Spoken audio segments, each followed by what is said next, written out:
తిరుపతిలో మాజీ కేంద్ర మంత్రి కాంగ్రెస్ నేత చింతామోహన్ కీలక వ్యాఖ్యలు చేశారు. ముందుగా దేశ రక్షణలో ఉన్న సైనికులకు తల వంచి సెల్యూట్ చేస్తున్నట్లు తెలిపారు.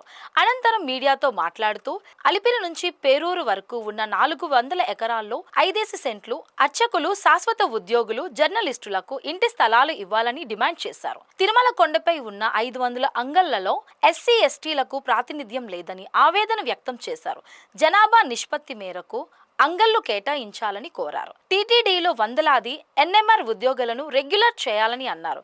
కాంగ్రెస్ హయాంలో 2800 మంది ఎన్ఎంఆర్లను పర్మనెంట్ చేసినట్టు తెలిపారు. కుప్ప ద్రవిడ యూనివర్సిటీలో, ఎస్వి యూనివర్సిటీలో 3 నెలలుగా జీతాలు లేవని వివరించారు.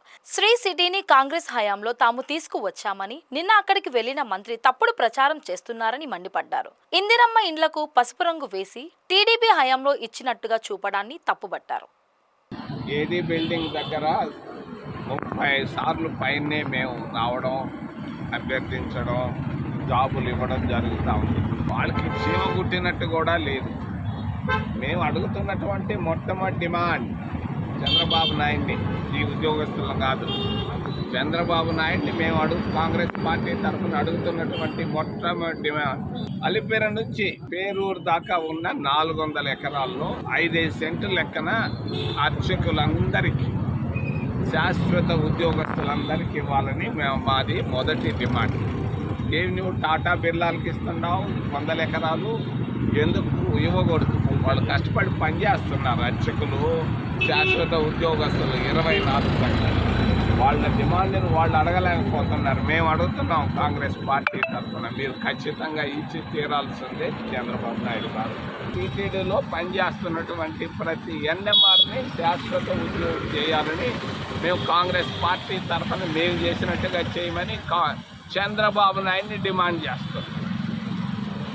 మరి 4వ విషయం, పరిపాలన అయిందేమో నాకేం అంత చక్కగా కనపడతాం. మన వెంకటేశ్వర యూనివర్సిటీకి పోతే 3 నెలలుగా జీతాలు ఇవ్వలేదు. 3 నెలలుగా ప్రొఫెసర్లకు జీతాలు ఇవ్వలేనటువంటి ముఖ్యమంత్రి, ఆ యూనివర్సిటీలో చదువుకున్నటువంటి ముఖ్యమంత్రి పరిస్థితి అందరికీ అర్థం అవుతుంది. ఆయన గెలిచినటువంటి కుప్పంలో ద్రవిడియన్ యూనివర్సిటీలో 1 సంవత్సరంగా జీతాలు రాలేదు. భారత సైనికులందరికీ దేశ ప్రజలందరూ తల వంచి వినయంతో వాళ్ళకి మరి అభినందనలు తెలియజేస్తూ పూర్తి భారతదేశం భారత సైనికులతో ఉంటుందని మేము కాంగ్రెస్ పార్టీ తరఫున తెలియజేస్తూ ఏదైనా ప్రశ్నలు అడగమని మిమ్మల్ని ప్రార్థిస్తున్నాం.